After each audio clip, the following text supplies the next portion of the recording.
예, 매주 수요일 여야 두 분을 모시고 토론하는 노컷 이런 시간입니다. 자, 오늘도 맥 소장님, 서영주 전 더불어민주당 상근부대변인 어서 오세요. 네, 안녕하세요. 서영주입니다. 예, 그리고 김정학 전 국민의힘 최고위원 어서 오십시오. 안녕하십니까.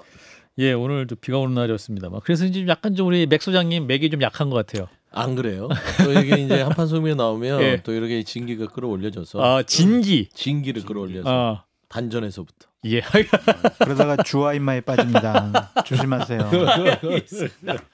자, 일단 자, 오늘 물로 때우려고. 김건희 씨 재판이 시작됐습니다. 헌정사 처음으로 전직 영부인이 피고인으로 재판에 출석하는 장면, 저희가 아까 이제 브리핑 때도 화면을 봤는데 그 장면 어떻게 보셨는지 여러 가지 뭐 씁쓸하기도 하고 김재혁 최고부터 말씀 주시죠.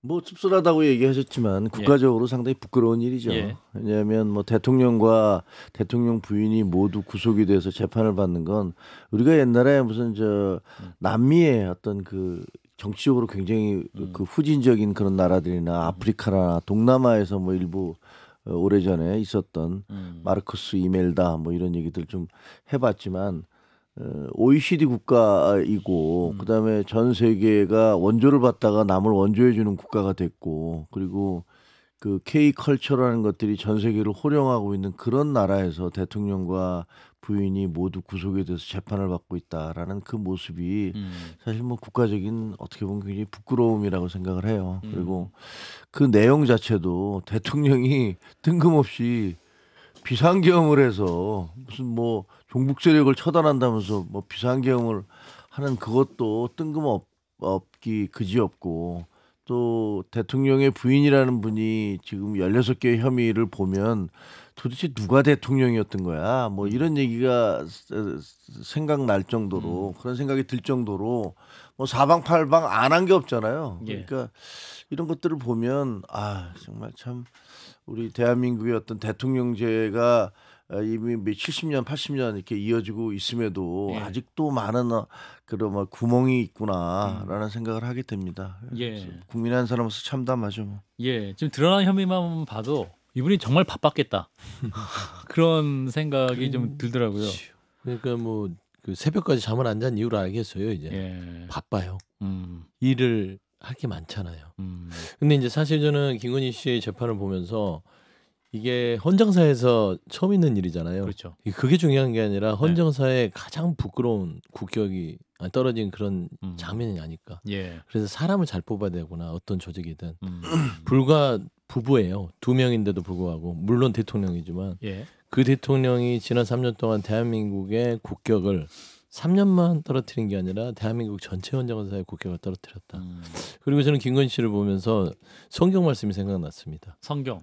야고보서에 있는 야고보서. 그렇습니다. 예. 그래서 욕심이 잉태한즉 죄를 낳고 죄가 장성한즉 아시잖아요. 장성이를 깜짝 놀랐. 장성철은 아니고 사망에 이른다는 그런 건데 사실상 돋보이려고 하던 욕심이 결국 본인의 죄를 장성시켜서 여기까지 오게 한 거 그런 것 같아요. 왜 그러냐면 첫 번째는 허위 경력. 그러니까 본인의 능력에 미치지 못하고 그 경력을 갖지 못했음에도 불구하고 그 경력을 허위로 만들므로써 돋보이고 싶었던 욕심이잖아요. 그 욕심입니다. 그 다음에 권력에 대한 부분들을 부여받지 못했음에도 불구하고 권력을 누리고 싶은 욕심이었던 거예요. 그렇잖아요. 결국에 그 두 가지가 본인의 어떤 그 지금의 현재의 처지를 만들어 버린 게 아닌가. 근데 본인의 처지를 만드는 것까지는 그런다 쳐도 이게 나라잖아요, 대한민국. 그렇죠. 이 부분은 너무나 참담했다라는 점에서는 이 재판 자체가 그렇게 썩 국민의 한 사람으로서 유쾌하지 않았다. 그런 말씀드립니다. 이분 이제 무직이다. 국민 참여 재판 희망하지 않는다 이렇게 진술을 했고 이제 가방 받은 적 없다. 이렇게 혐의를 부인하고 있잖아요. 무슨 생각하고 있을까 이분이? 일단 둘러대는 거죠. 둘러댄다. 네, 그러니까 뭐 김건희 씨의 특징은 최선을 다해서 빠져나가려는 그런 건데 둘러대면서 계속 혐의를 부인하는 것 같아요. 근데 증거나 정황들이 다 얘기를 하고 있죠. 이미 그 유경옥 행정관이 같이 가서 교환을 했잖아요. 아니 건진이 뭐라고 그 어떻게 보면 문고리 권력 4인방 중에 한 명인 행정관이 같이 가서 교환하고 그렇습니까? 상 소장. 저는 그냥 김건희 씨가 뭐 이 방송을 못 듣겠지만 혹시 접견하는 분들이 전해줬으면 좋겠어요. 많은 국민들이 그냥 부인하고 그런 모습 보이는 것이 아니라 예. 스스로 비참하다, 부끄럽다, 창피하다, 죄송스럽다 이런 마음을 갖고 재판에 임했으면 좋겠다. 그냥 그런 생각이 좀 듭니다. 자, 이런 가운데 이제 내란 특검이 모레로 예정된 윤 전 대통령 추가 기소 사건 첫 공판과 보석 신문을 할 수 있게 중계할 수 있게 해달라고 이제 법원에 신청을 했는데 이 중계 신청을 받아들이면 이제 공판 개시 전까지 촬영이 가능했던 김건희 씨 재판과 달리 시작부터 끝까지 재판과 신문 과정이 공개되는 거거든요. 이것도 어떤 영향이 있을 것이냐, 김종혁 전 최고.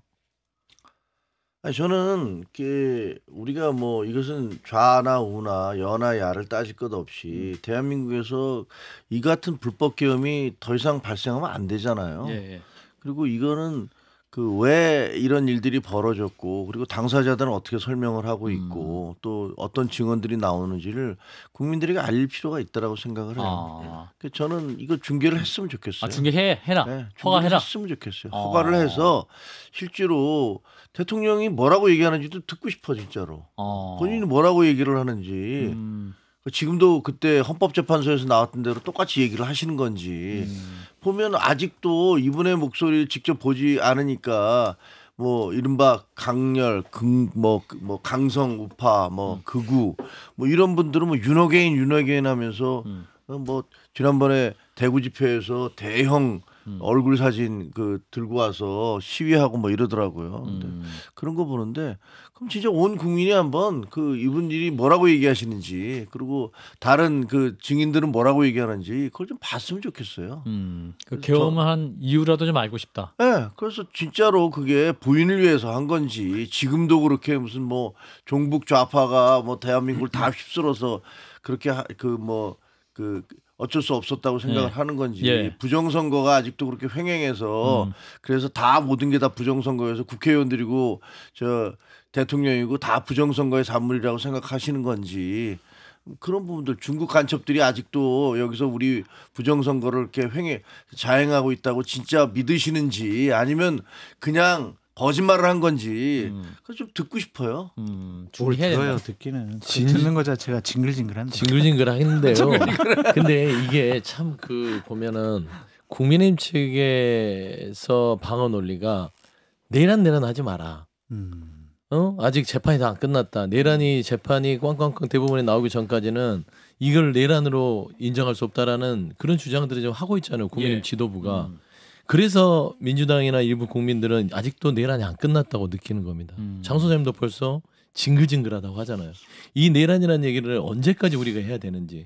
이걸 해소하는 길은 첫 번째 국민의힘 지도부가 윤석열과 김건희 씨에 대해서 정확한 입장 표명을 해줘야 됩니다. 예를 들어 이런 특검에서 주장이 있으면 국민의힘이 최고의 지도부에서 공개해야 된다.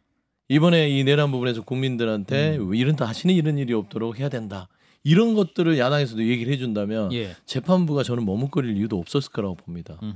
그러니까 재판부가 눈치를 보는 게 아닌가 야당에라는 비판을 받는 것이고 그래서 저는 지금 윤석열 전 대통령이 오랜만에 지금 재판에 나오겠다고 하는 거잖아요. 맞아요. 풀려나고 싶어서 보석신문 하려고. 그러니까 이런 말하자면은 모습의 전직 대통령 이런 거를 있는 그대로 국민한테 보여줌으로써 사실상 국민의힘도 이런 윤석열이라는 전직 대통령을 비호하는 거를 부끄러워하게끔 만들어야 돼요. 그러려면 방송을 해야 된다. 그래서 국민들이 그걸 다 보고 국민의힘 동대구 집회했던 그런 모습들의 손가락질을 해내야만 국민의힘이 강제적으로라도 국민들한테 이렇게 비판받으면서 되돌아올 수 있지 않을까. 저 그런 생각이 좀 들어요. 아니 근데 부분적으로 다 맞는 말씀이기도 하지만 예를 들면서 지금 현재 강성 극우 지지자들이 국민의힘 전체는 아니에요. 그리고 지금 현재 지도부에서도 언제든지 보면 개파라는 게 다 있잖아요. 우리는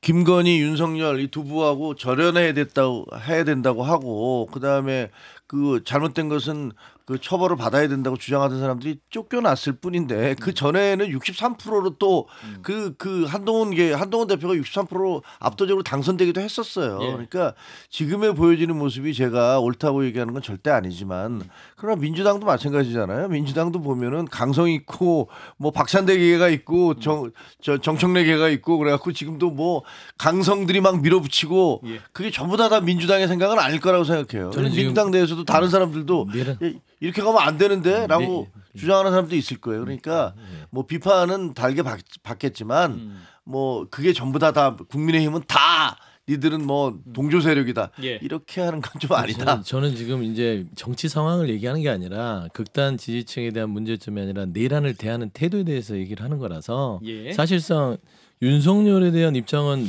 국민의힘이 분명해요. 보호하자. 이건 변치 않았잖아요. 그런데 김건희 시대에 대한 또 입장은 없어요.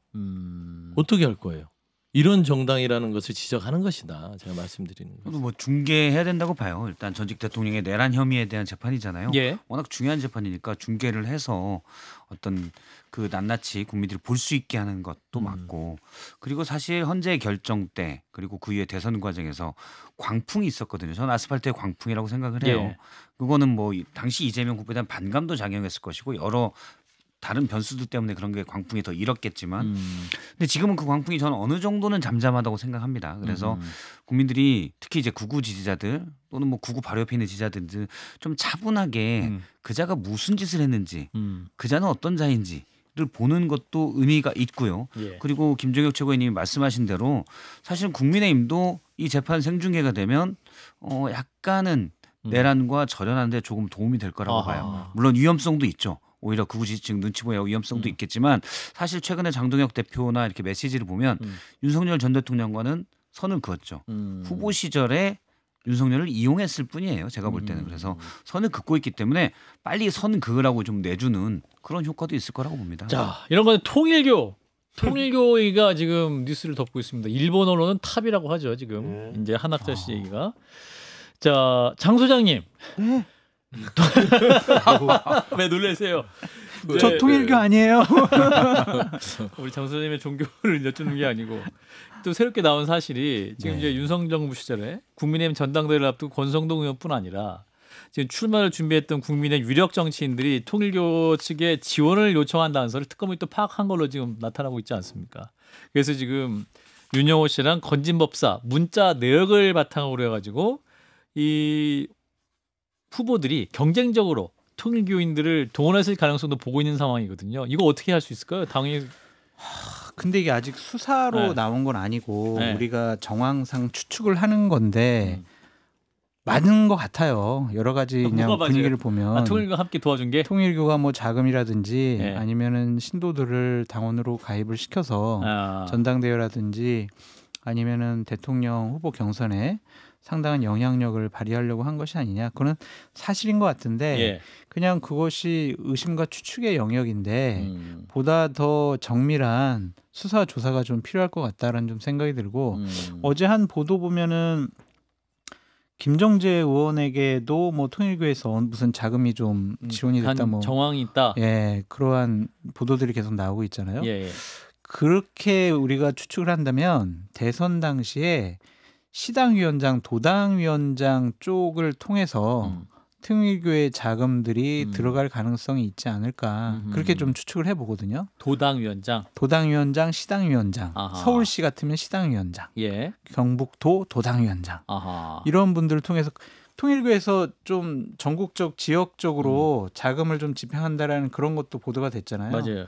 그런 식으로 좀 지원된 것이 아닌가 그런 걱정이 드는데 그런 것들이 밝혀져가지고요. 잘못된 거잖아요. 통일교 교인들이 집단적으로 당원 가입됐으면 자발적으로 그 사람들 솎아내야 될 거고 그러한 검은 돈을 받은 정치인들이 있다면 그것도 당에서 출당 조치나 제명 조치를 해야죠. 그래야 건전한 공당으로 거듭나는 거 아니겠습니까? 예, 뭐 지금 이제 특검이 확인한 거는 20대 대선 때 한학사 총재 등이 3개 본부 5개 지구장한테 2억 1천만 원을 국민의힘 광역시도당에 기부하라라는 지시를 했고 최종적으로 1억 3,900만 원이 국민의힘에 후원됐고 이 가운데 100만 원이 권성동 의원 후원금으로 사용됐다. 뭐 이런 것도 있고 JTBC가 또 단독을 했는데 JTBC입니다.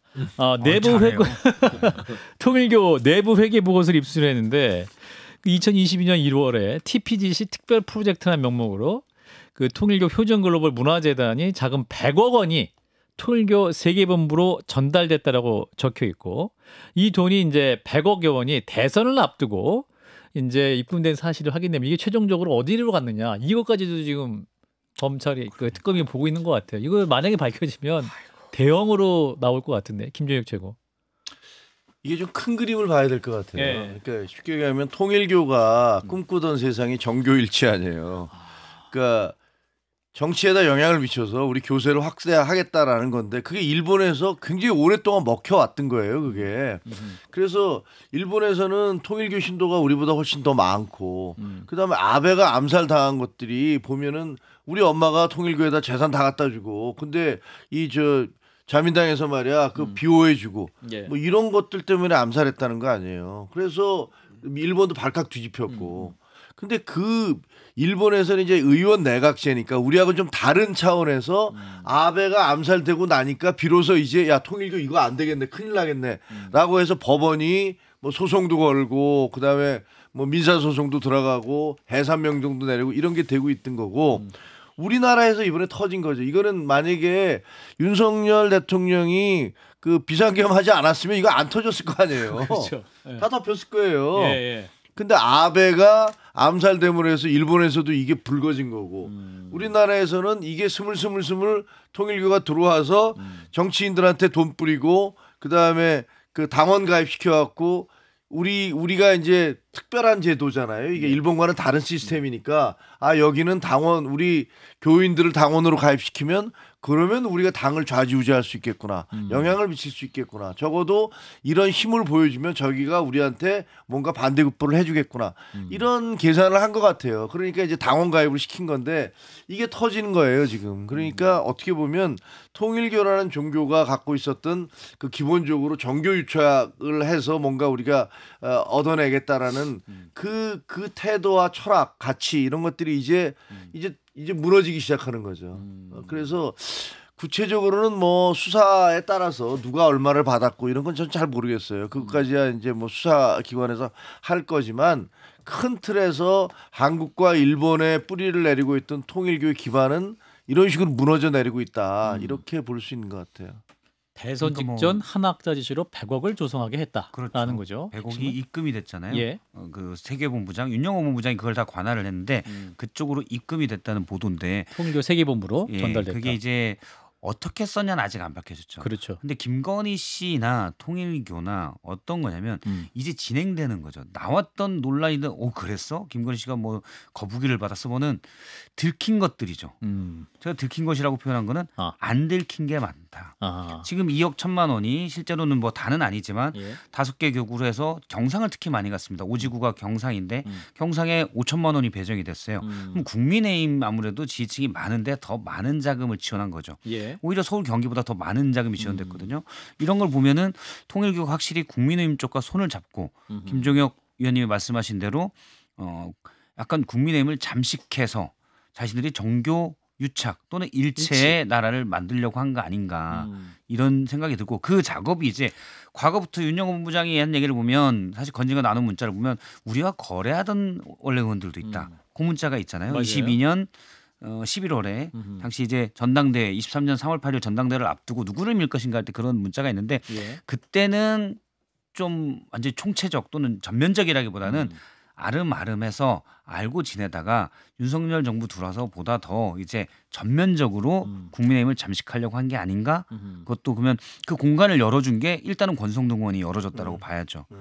그래서 이거는 철저히 밝혀져야 되고 지금 뭐 2억 1천 뭐 얼마 이렇게 나오는데 그거는 들킨 거고 100억 중에 다는 안 썼겠지만 상당 부분은 꽤 뭐 상당이랑 모르는 꽤 많은 부분이 실제 쓰였을 것이다라고 봅니다. 예.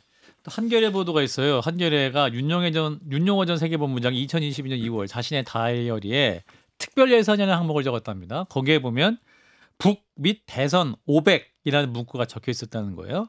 그리고 통일교의 한 관계자가 당시 통일교 내에서는 대선 자금으로 100억을 지원한다는 얘기까지 돌았다라는 얘기가 이제 통일교 내에서도 돌았다는 거잖아요. 그럼 100억 누군가 윤영호 씨라든지 뭐 누군가가 얘기했겠죠. 또 규모가 큰 돈이기 때문에. 그럼 이 100억이 주로 현금으로 왔다 갔다 했을까요? 일단 뭐 금고가 크니까 네. 근거지기가 있는 거 아니겠습니까? 네. 그리고 관봉권이 통일교에 있다고 하면은 저는 그 정도 금액의 돈들이 현금으로 충분히 좀 유통이 됐을 거라고 저는 생각을 해요. 예, 그래서 저는 사실 보면 이게 지금 통일교의 문제를 우리가 왜 이렇게 심각하게 생각하냐면 정당이라는 기본으로 다시 돌아가야 됩니다. 네, 정당에 대한 규정을 헌법은 정당은 민주적 기본 질서에 의거해서 조직되고 활동돼야 되는데 민주적 기본 질서는 뭐냐면 이 정당도 큰 나라의 운영의 한 축소판인데 예. 사실 당원 모집을 할 때는요. 지역구를 기반으로 해서 그 지역에 있는 일반 국민들에게 가서 정강 정책을 설명하고 거기에 동조하는 사람을 당원으로 데려오죠. 예. 가입시키죠. 그럼 그 일반 당원 중에 더 적극적인 사람들을 책임 당원이나 권리 당원으로 데려옵니다. 그래서 정당에 대한 어떤 큰 기반을 마련하는 거 이게 민주적인 절차입니다. 예. 근데 그게 아니라 통일교는 특정 어떤 뭐 30만, 50만 60만 하는 그런 종교 단체들을 끌어들여요. 지금 홍준표 전 대구시장이 얘기했듯이 국민의힘에 대한 비판이 통일교에서 뭐 12만, 신천지에서 11만, 그건 저기 저 정광훈 씨한테 5만 이렇게 해서 한 30만을 구성한다면 전체 당원의 절반을 그런 특정 단체 특정 거래를 통해서 구성이 된 정당은 헌법상의 정당에서는 한참 벗어난 것이죠. 그래서 문제가 되는 것이죠. 위헌적 요소가 있다. 저는 위헌적 요소를 먼저 봐야 되는 것이고 두 번째는 통일교의 교인들을 본인의 정치적인 이득에 활용하기 위한 그 당의 중진 의원들의 생각들 그리고 그게 어떻게 활용됐고 뭘 주고받았는지 저는 그게 두 번째 지금 특검이 주목하는 부분이라서 예. 첫 번째 정당 정치에 대한 기본이 무너져 내렸고 만약 사실이라면 예. 그다음에 두 번째는 사실로 여러 가지의 특정 거래들이 사업, 돈 이런 것들이 주고받고 왔다면 그게 대선에 영향을 미쳤고 또 당내 선거에 영향을 미쳤다면 이건 매우 심각한 문제예요. 대선 자금 수사까지도 갈 수 있을 가능성이 있어 보이는데요. 하려고 하겠죠. 네. 그렇다면은 뭔가가 드러나게 된다면 또 이거는 정당 예산뿐만이 아니라 대선 자금 토해내야 되잖아요. 이게 좀 심각한 문제예요. 450억. 네. 그래서 참 2022년 대선 자체가 부정당할 수 있는 중요한 사안이다 그렇게 보여집니다. 근데 아직은 추측의 단계고. 추측의 단계니까. 네. 그러니까 좀 더 세밀하게 조사가 돼야 될 것 같아요. 자, 근데 이런 가운데 이제 장동혁 대표 같은 경우는 통일교 문제에 대해서 꽉두기 절연하는 느낌이 아니라 약간 종교 탄압이라고 또 이분이 말씀을 해가지고 이거 어떻게 해야 됩니까? 지금 터무니없는 소리인 것 같아요. 왜냐하면 생각해 보세요. 예. 일본이라는 나라는요. 예. 공산당도 있는 나라잖아요. 예. 그러니까 뭐 누가 뭐래도 일본은 완벽한 민주주의 국가, 뭐 다 사회당, 공산당 다 인정하는 다양성이 인정되는 예, 나라. 이런 나라잖아요. 근데 그 일본에서 법원이 해산 명령을 내리면 그 왜 그렇게 했겠어요? 그 종교 자유 탄압하려고 그랬겠습니까? 그러니까 통일교 신도가 우리나라보다도 많은 나라예요. 예. 그렇죠. 그럴 예. 정도로 이렇게 포교 활동을 자유롭게 하고 정치권과도 그렇게 유착을 했었는데 예. 법원에서 그 해산 명령을 내리고 그다음에 민사 소송을 진행 중이고 이런 것들을 보면 통일교에 대한 종교 탄압을 하기 위해서 일본이 그렇게 하고 있다라고는 아무도 얘기할 수 없을 거예요.